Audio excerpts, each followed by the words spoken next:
Nicole Landín nos acompaña hoy para compartir este tema que hemos preparado, ella en el área de Vistazo, en justamente la revista donde trabaja, y yo a propósito de este día, el 17 de mayo, que se celebra el Día Mundial del Reciclaje.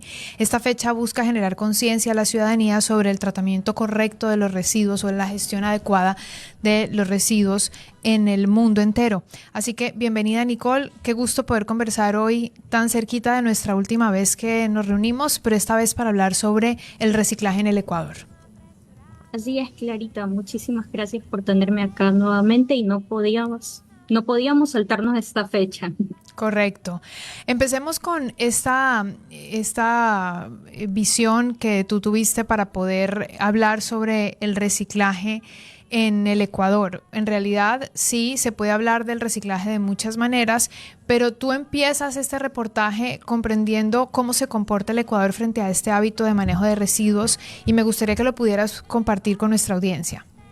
Ok, sí, iniciemos con cifras. ¿Qué está pasando en Ecuador? Entonces, en Ecuador hay más de 5 millones de hogares registrados según el último censo de población.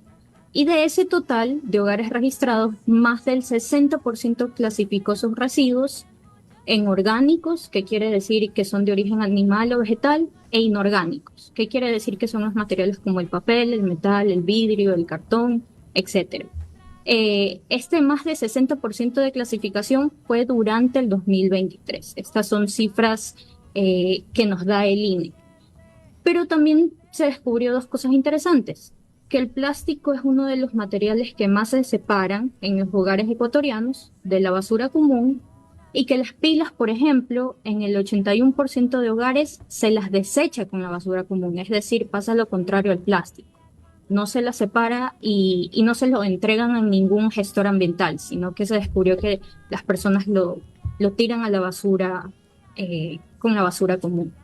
Ahora, me gustaría que pudiéramos entender estos datos porque tú mencionas que el 60% de esa población separa los residuos y me gustaría entender si realmente esto sí ocurre. Tú das la fuente que es el INEC, nos dices que es el 2023, pero entonces eso nos haría pensar que en Ecuador estamos yendo por un buen camino en términos de reciclaje y además no se ve, no es algo que vemos al 60% de la población cercana nuestra separar los residuos ni clasificarlos.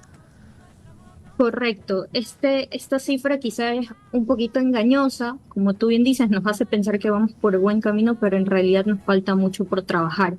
Y de acuerdo a varios especialistas, esta cifra podría no estar, no podría ser del todo cierta porque en base a varios estudios que se han hecho, siempre el resultado es que la gente no separa sus residuos. Entonces, ahí las cifras están un poco, habría que analizarlas nuevamente, pero retomando lo que me preguntaste, por un lado, tú tienes a las personas que no saben cómo separar sus residuos porque no les enseñaron o no, o simplemente no aprendieron a categorizar, limpiar y almacenar de la manera correcta.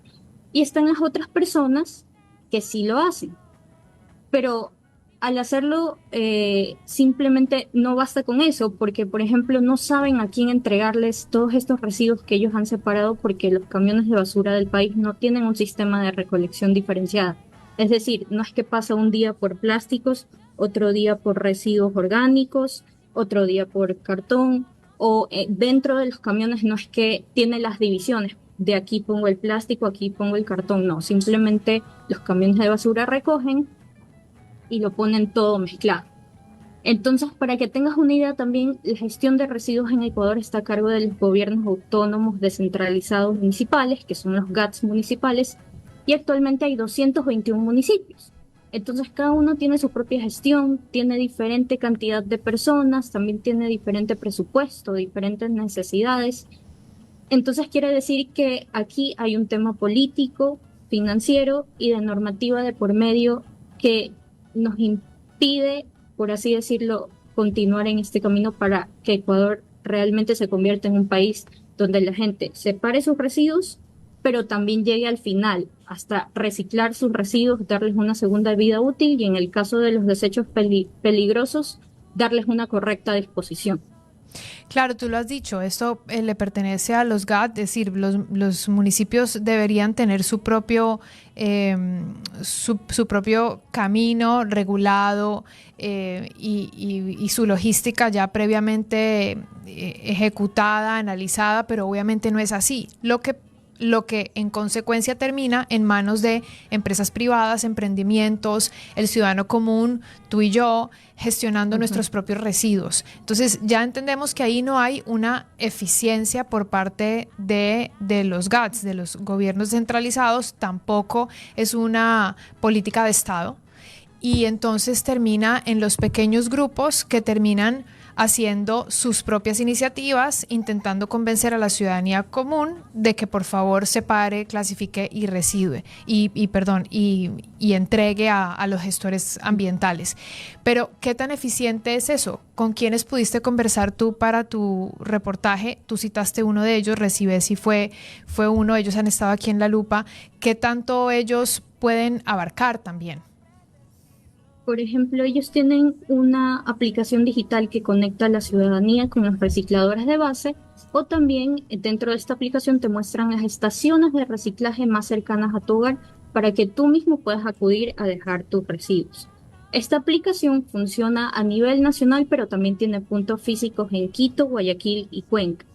Entonces, algo muy interesante de ellos es que no solo tienen la aplicación, sino que crearon una asociación de recicladores de base, los capacitaron, los identificaron, y ahora esta asociación ya es parte de la Red Nacional de Recicladores del Ecuador, RENAREC. Entonces, los recicladores que aparecen en la aplicación de Recibesi son de esta asociación, y ellos principalmente recolectan los residuos más comunes que están en los hogares o que generamos en los hogares, como el papel, el cartón, el Tetra Pak, que son estos envases de leche y demás, las latas, el vidrio.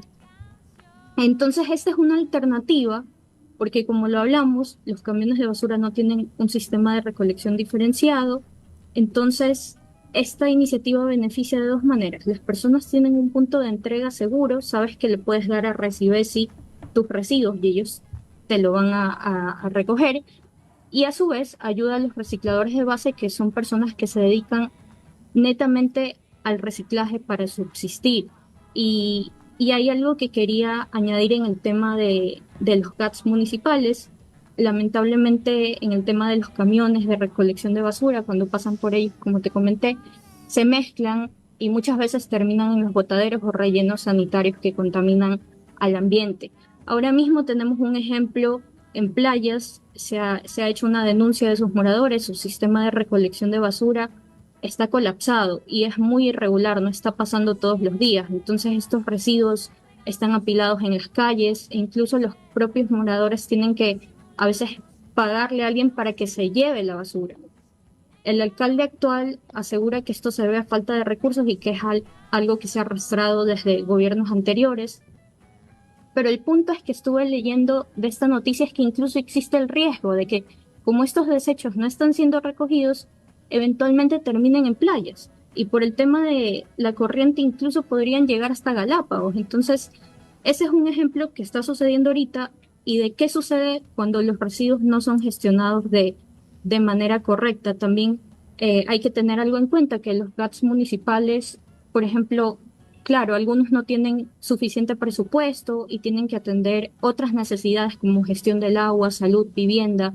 Entonces, por más que la gestión de residuos sea un servicio fundamental, muchas veces queda relegado por otros temas que los consideran más urgentes.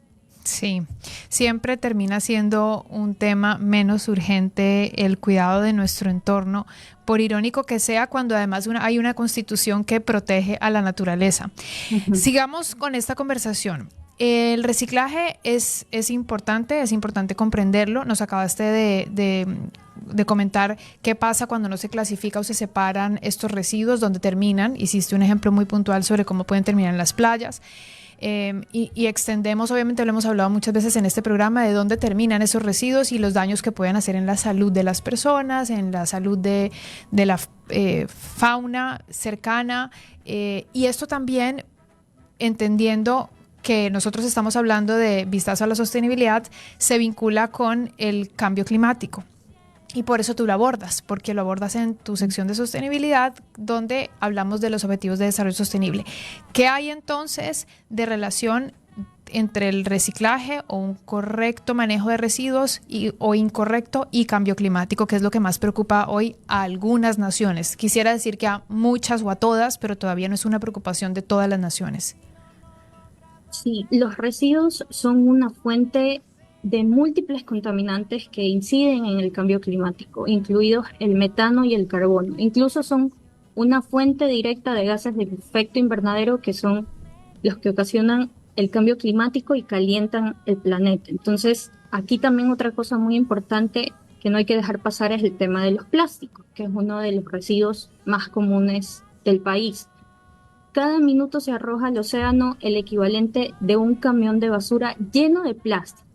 Y esto puede alterar los hábitats, los procesos naturales y reduce la capacidad de la naturaleza y de los ecosistemas para adaptarse a este cambio climático. Y esto afecta directamente a la vida de millones de personas. Lo hemos visto en las noticias, personas que tienen que emigrar por inundaciones, por incendios.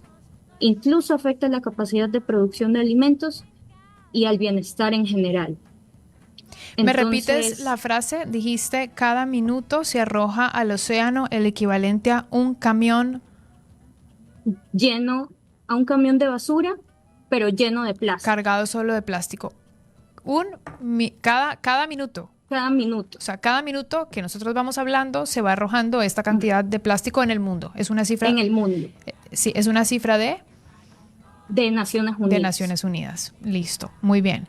Ahora vámonos al otro, a la otra orilla del reciclaje, y estamos hablando del Día Mundial del Reciclaje. Es importante entender que el reciclaje es una vía de gestión correcta de residuos, porque finalmente ya tenemos los residuos, pero poco se habla también en este día, de la reducción de producción y de consumo. Es como si el reciclaje fuera la solución, pero en realidad la solución es reducir. Así es. De hecho, uno de los objetivos de desarrollo sostenible, como bien lo mencionaste, Clarita, que siempre lo abordamos aquí en La Lupa y en la sección también, es garantizar modalidades de consumo y producción sostenible. Entonces, nuestro planeta se está quedando sin recursos, pero el índice de población sigue creciendo. Y aquí te doy otra cifra también del estudio de Naciones Unidas, que se estima que si la población mundial alcanza los 9.000 millones de personas en el 2050, se podría necesitar a casi 3 planetas tierras para proporcionar estos recursos naturales necesarios para mantener nuestro estilo de vida actual. Entonces, la audiencia quizás escucha eso y dice, wow, pero ¿cómo podemos contribuir? En el tema, como tú bien dijiste, del consumo, no comprar ropa en exceso. En algún momento lo hablamos aquí también, el tema de alimentos, planificar las compras, ya sean diarias o para la semana, pero estar seguros de la cantidad de alimentos que consumiremos para evitar el desperdicio. Desde las acciones más pequeñitas, llevar tu termo de agua para evitar comprar las botellas de plástico y realmente, aunque parecen acciones chiquitas, esto en cadena sí genera un gran impacto positivo por nuestra naturaleza. Sí, tú decías que para el 2050 la población se proyectaría a que llegara a 9.000 millones de habitantes. Actualmente somos 8.000 millones de habitantes. Ya esa era la última proyección que había para enero del 2024. Entonces, imagínate crecer en 25 años, 1.000 millones de habitantes. Es una locura. Con todos sus desechos, con todas sus necesidades, con todos los residuos. Y sí, hay que hacer algo de inmediato. Y pienso que es importante lo que dijiste. La acción puede parecer muy chiquita, pero algo de lo que siempre converso en otro grupo de amistades es cuando tienes una causa muy grande y la haces muy grande, te parece como imposible de lograrla. Cuando dices voy a salvar el planeta, suena una cosa imposible, pero cuando dices voy a dejar de consumir botellas plásticas en mi día a día, ya es posible. Cuando te pones una meta mucho más tangible como, ok, a partir de, ¿qué mes estamos? Mayo. A partir de junio voy a empezar a separar los vidrios en mi casa. Y en julio empezaré con los cartones. Y en agosto comenzaré con el papel. Y así, poco a poco vas llegando a esa meta que parecía tan amplia y tan grande, con pequeñas acciones muy puntuales y tangibles. Y esa es la forma en como sí podemos, entre comillas, salvar el planeta. Exactamente, Clarita. Y también me quedo con algo que es lo que hemos hablado mucho. Quizá realmente acá el tema de gobiernos, el tema de presupuesto es muy complicado, pero miren, tenemos estas iniciativas a las que nosotros podemos acudir de manera gratuita a dejar nuestros residuos. Entonces, nada, hago un llamado a las personas para que puedan investigar más sobre estas iniciativas, ver las que les queden más cerca de su casa y, y animarse a separar sus residuos e ir a dejarlos. Incluso con una de las iniciativas que hablamos, puede una persona ir hasta su casa a retirarlo. Y sabes que tampoco hablamos, y vale la pena mencionarlo, sobre los residuos electrónicos, que tú lo mencionas en tu reportaje, y si bien recibes y recopila o gestiona con recicladores de base que se llevan otro tipo de residuos, hay otros especializados que se dedican a hacer una gestión correcta ambiental de residuos electrónicos. Tú la mencionaste y es Gustavo Marriott, que también estaba aquí en el programa.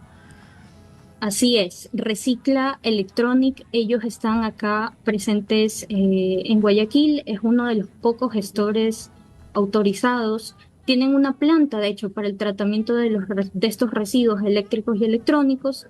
Ellos recolectan de todo, tanto lo que se queda de hogares como los residuos eléctricos que generan en las empresas.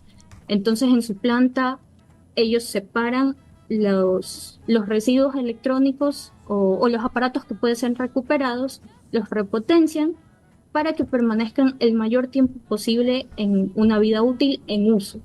Los equipos, por ejemplo, que no pueden ser reparados, son desarmados y los separan nuevamente. Por ejemplo, los desechos peligrosos se lo entregan a un gestor ambiental para que tenga un tratamiento y una disposición adecuada, mientras que los materiales aprovechables como chatarra, aluminio, cobre, se reintegran a procesos productivos aquí en Ecuador, e incluso los que no se pueden aprovechar, como las tarjetas electrónicas y que no son desechos peligrosos, los envían al exterior para recuperar oro, plata, aluminio, cobre, entre otros. Entonces, ellos tienen una planta acá y es muy interesante porque tienen totalmente gestionado esta idea de economía circular.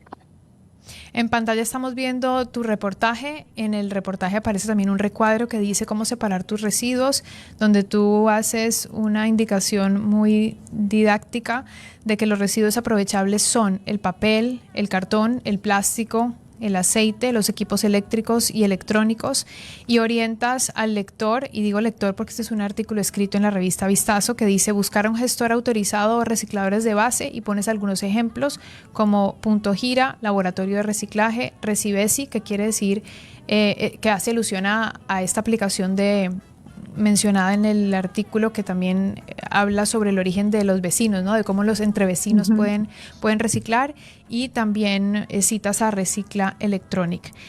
También me gustaría, Nicole, que pudieras darnos un mensaje final y que nos compartieras qué otros reportajes interesantes te gustaría que la audiencia conociera de esta edición. Bueno, realmente que hoy lo tocamos porque es el Día Mundial del Reciclaje, pero es un tema que sí debemos de sentarnos a pensar y a tomar conciencia de cómo estamos, qué estamos consumiendo, de dónde proviene, si esa empresa realmente tiene una gestión sostenible detrás o no. Y nosotros desde nuestros hogares, como lo dije, aportar con acciones pequeñas, desde planificar nuestras compras, usar termos, cuando van al supermercado, llevar su propia fundita, que las puedan utilizar varias veces, no aceptar estas funditas de plástico. Son acciones muy pequeñas que como bien dijiste, se van haciendo como un efecto de bola de nieve para lograr metas mucho más grandes que están dentro de los objetivos de desarrollo sostenible. Y bueno, en esta edición, en la sección de sostenibilidad, justo estuve el programa anterior hablando sobre las vacunas del virus del papiloma humano para niños y niñas de 9 y 14 años. También está un reportaje de la sección de automotor, súper interesante, y tenemos nuestra sección, por supuesto, de política que hace un análisis del caso de Landy Párraga y nuestras secciones adicionales como gente y cultura. Incluso hay un fotoreportaje de Zamora Chinchip. Muy bien. Nicole, muchísimas gracias por compartirnos tus investigaciones, tus coberturas, tus entrevistas. Creo que es muy chévere que podamos también, un día como hoy, justamente llamar a esa producción que tú hiciste en la última edición a propósito del 17 de mayo, el Día Mundial del Reciclaje. Nicole Landín es periodista de revista Vistazo y hoy hemos conversado con ella. Seguramente la próxima semana volveremos a encontrarnos o tal vez en unos 10 días más con un nuevo tema. Nicole, gracias. Gracias a ti, Clarita.